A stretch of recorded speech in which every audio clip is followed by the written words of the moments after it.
Ashima he tohi tapu I he tohi amosi o ku pehe ia. Koe mooni e I kai whae ha mea e Sihova koe utua.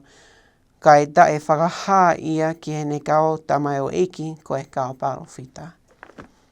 Oku tau ilo I he siasi o sisukalaisi o e kao maa oni oni I ngahi au ki muini.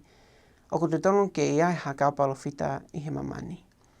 Pe oku ai ngahi tapu a ki lahi oku hao I he tau angofua ki he ngahi whakahino hino o e kao palofita. Oku mao ao ngahi tapu a ki lahi ko ui na ku mui mui e nao whakahino hino. Pea oku ilo, oku mooni e nao mawhai mo e nao ako naki ko ui oku nao ako ki he sisukalaisi. Hala mea e taha oku nao malanga ki ai kako sisukalaisi pe. Pea oku ai palofita hi taimini ko hono hingoa ko Tomasi Sa Monsoni. Pea ko e tangata oku mui mui ki o tua.